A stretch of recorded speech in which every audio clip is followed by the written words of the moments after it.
अस्सलाम वालेकुम। Hope you are all doing well. उम्मीद है सब खैर खैरियत से होंगे। अल्लाह आप सबको और हमें अपने हिफ्ज़ अमान में रखे। आज की वीडियो ट्रांसफॉर्मेशन जर्नी के हवाले से ही है। अब काफ़ी दिन हो गए हमें, अबाउट कोई सेकंड मंथ कंप्लीट होने लगा है 2 हफ्तों में। ट्रांसफॉर्मेशन का प्रोग्रेस भी चल रही है अल्हम्दुलिल्लाह। 8 रोज़े गुजरे हैं। इन 8 रोज़ों में बहुत अच्छी डाइट रही है, एक भी चीट मील नहीं, फ्राइड फूड नहीं खाया, ज़्यादा मीठा नहीं खाया। कोशिश की है कम से कम खाया जाए और अच्छी डाइट की जाए। अब मैं बताता हूँ कि बल्कि मैंने चौथे रोज़े को आई थिंक एक वीडियो अपलोड की थी खाने की। ऑलमोस्ट उसी तरह का ही खाना खाना है हमने। चल वही रहा होता है, कोई इतने ज़्यादा, क्योंकि हेक्टिक रूटीन भी है, साथ साथ ऑप्शंस को भी मद्देनज़र रखना है। वैसे तो ऑप्शन बहुत ज़्यादा होते हैं, अगर आप खुद मैनेज करने लग जाएं ऑप्शंस को तो ऑप्शंस तो बहुत ज़्यादा हैं खाने के। लेकिन क्योंकि आपने एक स्पेसिफिक कैलोरी डेफिसिट सर्कल के अंदर रहना है तो इस वजह से थोड़े ऑप्शंस कम हो जाते हैं। लेकिन I will try my best कि डाइट को हमने बोर नहीं होने देना। जब भी आप बोर डाइट करेंगे तो आपकी मोटिवेशन जाती रहेगी।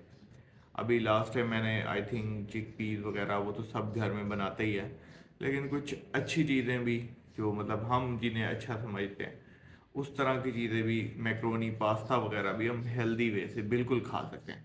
अभी आजकल क्योंकि मैं चिकन ले रहा हूँ और बहुत मज़ेदार लगता है मुझे वो, उसकी रेसिपी भी मैंने डाली हुई थी अपनी प्रीवियस वीडियोस में, 2-3 वीडियोस पहले। तो वही चिकन ले रहा हूँ। अब आप ये देखें कि मुझे प्रोटीन सोर्स चाहिए, तो अगर मैं प्रोटीन सोर्स एक अच्छे तरीके से स्पाइसी भी अपने स्पाइसेस के मुताबिक, जो स्पाइसेस मेरे टंग टेस्ट पे हैं उनके मुताबिक बना के ले रहा हूँ, तो वाई नॉट, बेटर ऑप्शन ही है। उसके बरक्स के मैं उबले हुए फूड पे आऊँ और कुछ चीज़ें इस तरह की करूँ जो बहुत फैंसी तो लगती हैं लेकिन टेस्टलेस होती हैं। तो आपने अपनी डाइट को बोर किसी सूरत भी नहीं होने देना। अगर आप डाइट को बोर करेंगे, अपने टेस्ट बर्ड्स को ख़त्म करने की कोशिश करेंगे, वो आपके लिए मुश्किल होता जाएगा। इट्स पॉसिबल उन केसेस में जो बहुत हाई एंड मोटिवेशन पे होते हैं, कुछ भी कर गुजरने की जो चीज़ लेकर चलते हैं ना अपने साथ, वो तो कर जाते हैं, टेस्ट बर्ड्स भी मैनेज कर लेते हैं।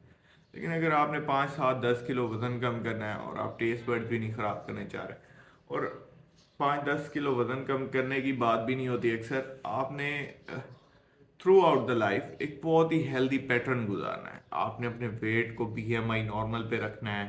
आपकी फ्लक्चुएशंस हो भी सही तो 5-7 किलो की, अगर आप नॉर्मल बीएमआई 20 पे हैं तो मैक्सिमम 24 तक जाएं, उसके बाद खुद को मैनेज करें। तो ये चीज़ें आपको देखनी पड़ेंगी खुद ही। अब बात करते हैं इस ट्रांसफॉर्मेशन जर्नी की। अबाउट वेट तो लॉस हुआ हुआ था 6-7 किलो। उसके बाद मैंने अभी तक वेट क्यों नहीं किया, उसकी 2-3 रीज़न हैं। रमज़ान से पहले क्योंकि मैंने वीडियो डाली थी, मेरी डाइट बिल्कुल ख़राब हुई थी, इस वजह से मैंने वेट नहीं किया। वेट ना करने की मेन वजह जो है ना, वो है कि आप डीमोटिवेट होते हैं वेट को देख के।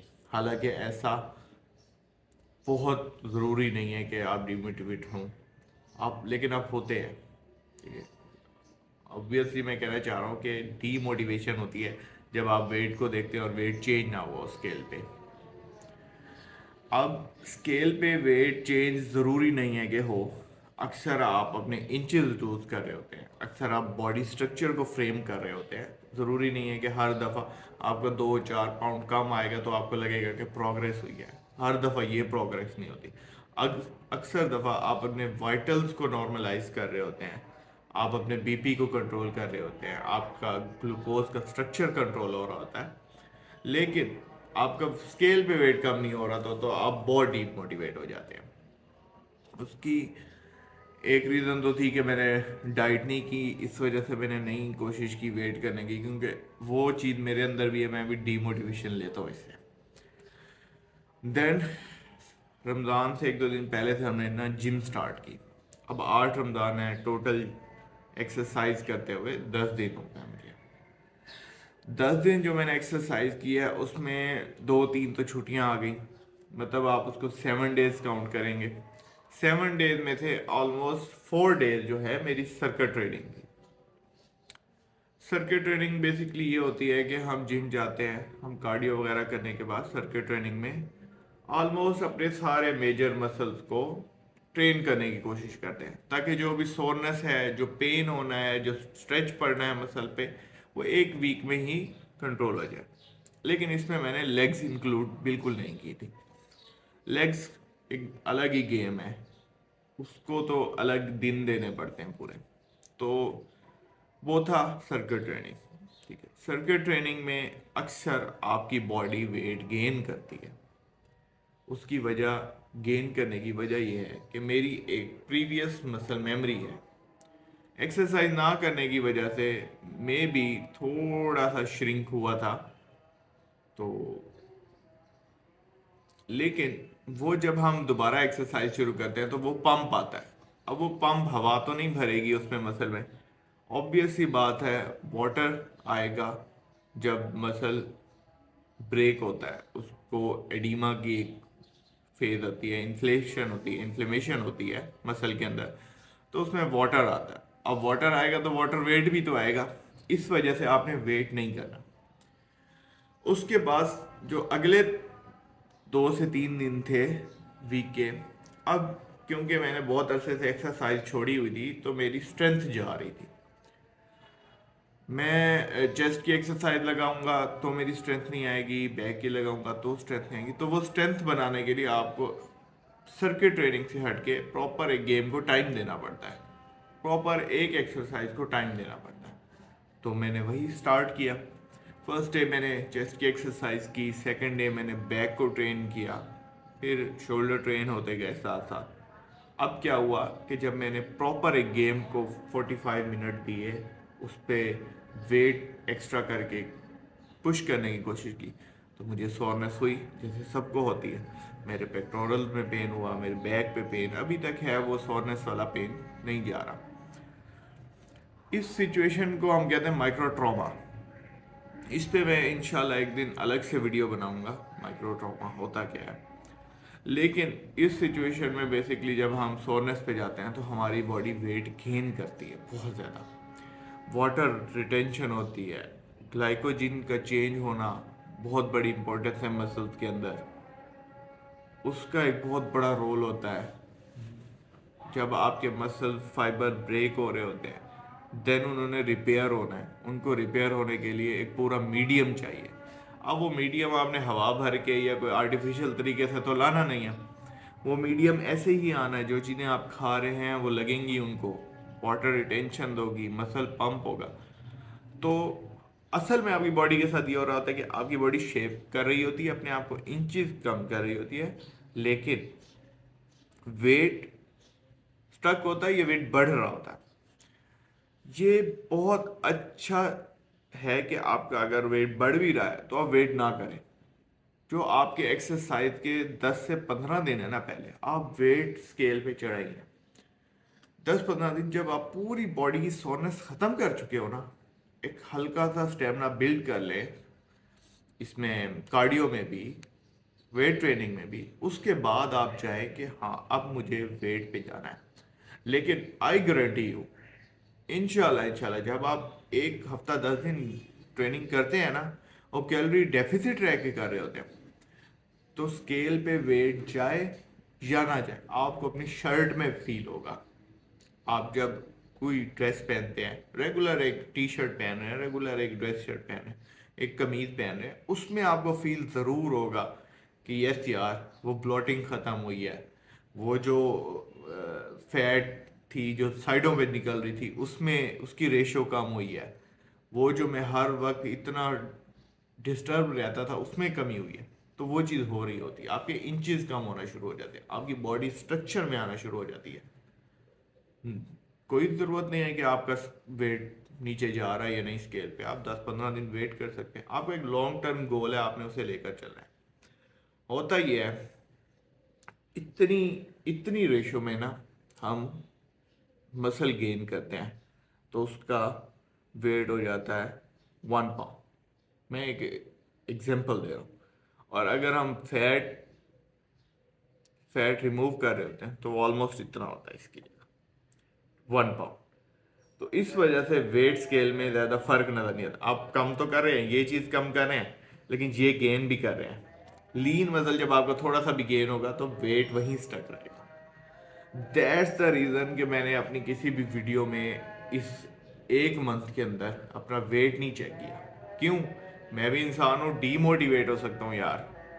अगर मैं डीमोटिवेट हो गया तो फिर तो काम खराब है। डीमोटिवेट हो गया तो मैं खाना शुरू कर दूंगा।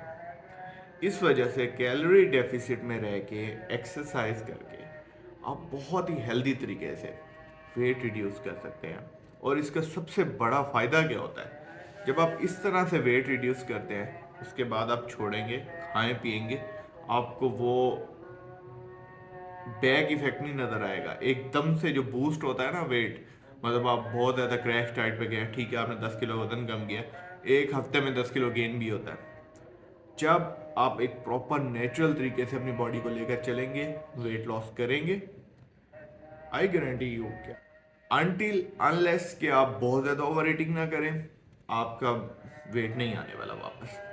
मसल ट्रेन करें, क्योंकि जितने ज़्यादा आप मसल गेन करेंगे, ज़रूरी नहीं मसल, जो हमारे यहाँ सबसे बड़ा मसला है ना, वो मसल गेन करने का मतलब हमारे क्लाइंट्स या हमारे लोग समझ रहे होते हैं कि हम उन्हें ऑर्नल्ड बनाना चाह रहे हैं। ऐसा नहीं होता, ऐसा पॉसिबल भी नहीं है।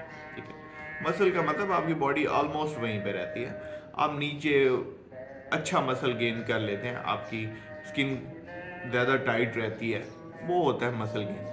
तो वो सेम स्ट्रक्चर होता है। आप आज भी लार्ज पहन रहे थे अगर नॉर्मल बीएमआई पे, तो आप मसल्स के साथ भी लार्ज ही पहनेंगे। ऐसा नहीं होगा कि आप डबल एक्सल से बाहर चले जाएंगे, ये मसल गेन नहीं होता बिल्कुल। हाँ, वो मसल गेन बल्क करना वो एक अलग गेम है, लेकिन ये जो हम लीन मास की बात कर रहे होते हैं वो इतना ही होता है कि आपकी बॉडी स्ट्रक्चर में आ जाती है, एक बॉडी शेप बन जाती है, थोड़ा सा लीन मास आ जाता है, तो वो एक हेल्दी फिजिक बन जाती है। तो इस चीज़ को हमने आगे अब फर्दर लेकर चलना है इंशाल्लाह। इंशाल्लाह टारगेट यही है, 8 रोज़े हुए हैं, ये संडे छोड़ के हम अगले संडे 15 रमज़ान को अपना वेट करेंगे। क्योंकि मुझे पता है कि एक्सरसाइज बहुत अच्छी जा रही है, डाइट भी अच्छी जा रही है। इंशाल्लाह इंशाल्लाह इसमें कोई चीट नहीं करेंगे और कोशिश करेंगे इसी तरह क्लीन डाइट रहे। तो मैं आपको थोड़ा सा अपना डाइट का बता देता हूँ कि इन 7 रोज़ों में क्या रहे। अफ्तारी में नॉर्मली 2 खजूरें 3 खजूरें खा लेता हूँ, 4 से 5 टेबल स्पून फ्रूट चाट के या चना चाट के भी खा लेता हूँ। दैट्स इट, ये मेरी सहरी है। चाय की मुझे बहुत ज़्यादा क्रेविंग होती है, तो मैं आधे घंटे बाद चाय ज़रूर पीता हूँ, चाय पी लेता हूँ। उसके बाद अगर तो मैं फील कर रहा हूँ लो कि मेरे में एनर्जी नहीं है, तो मैं एक मील अपनी जिम से पहले ले लेता हूँ। उस मील में क्या होता है, अक्सर घर में भी बहुत हेल्दी चीज़ें बनी होती हैं। फॉर एग्जांपल मेरे घर में आलू गोश्त बना है, ठीक है वो ऑयल में बना है, आप उनका ऑयल स्ट्रेन कर दें, एक होल व्हीट रोटी बनवाएं, उसके साथ वो खा लें। ऐसा नहीं है कि वो बुरा मील है, बहुत अच्छा है। आपको थोड़ी सी मीट की सर्विंग भी मिल गई, कार्ब भी मिल गए। हाँ, अगर घर में ऑयल ज़्यादा लगता है तो थोड़ा सा मसला हो सकता है, लेकिन अगर आप स्ट्रेन करके खा रहे हैं तो ठीक है। आपने कोई इतना कंट्रोल करके भी आपको बहुत ज़्यादा अचीव नहीं कर सकेंगे। नॉर्मल एक ले लिया, थोड़ा सा अगर सैलेड है तो वो ले लें, नहीं तो पोस्ट वर्कआउट मील आ जाता है मेरा। मैं फिर उसके बाद जिम चला जाता हूँ, 1 घंटा 1.25 घंटा या 45 मिनट, कभी लो 45 मिनट, वरना 1 घंटा 1.25 घंटा रमज़ान में बहुत है इतनी एक्सरसाइज। वो करने के बाद मैं पोस्ट वर्कआउट मील ज़रूर लेता हूँ, 2 बजे, 1:30 2 बजे रात को। उसमें एक चिकन का पीस खाता हूँ मैं पूरा, वो लेग हो या चेस्ट हो। 250 ग्राम्स 300 ग्राम्स का पूरा एक विद बोन्स जो चेस्ट पीस होता है वो खाता हूँ। उसके जो भी चीज़ मैं अगर चिकन बनाता हूँ उसके ग्लिम्स शो कर दूंगा आपके साथ, तो बहुत अच्छे तरीके से। हाँ, और सहरी जो है उसमें 1 कप चाय, या अगर हम लेते भी हैं तो थोड़ी सी रोटी, आधी रोटी। आप ये देखें, अगर मैं उसकी पूरी कैलोरीज कैलकुलेट करूं तो मैं अच्छे से डेफिसिट में हूँ। ठीक है, उसके बाद रोज़ा शुरू हो जाता है, वैसे ही हम रोज़ा रख लेते हैं। डेफिसिट में जा रहे हैं, अच्छी एक्सरसाइज कर रहे हैं, वेट स्केल पे आए ना आए हम अपनी गोल की तरफ जा रहे हैं। जब आप कॉन्फिडेंट रह के एक्सरसाइज और अपना डाइट को फॉलो कर रहे होते हैं, तो doesn't matter, anything doesn't matter, आप बस अपने गोल पे स्टिक रहे। 90 डेज जो हमने दिए हैं खुद को, 90 डेज पे स्टिक रहे। अभी सेकंड मंथ भी नहीं हुआ कंप्लीट, मेरा 60 डेज भी नहीं हुआ। ठीक है, मैं 6-7 किलो वजन कम किया है, उसके ज़्यादा नहीं हुआ, लेकिन मैं देखूंगा ना 60 डेज पे मेरी क्या प्रोग्रेस है। लास्ट वाले डेज तो वैसे ही बहुत पुश आउट करते हैं। तो इस तरह स्टिक रहे और इस पे काम करते रहे।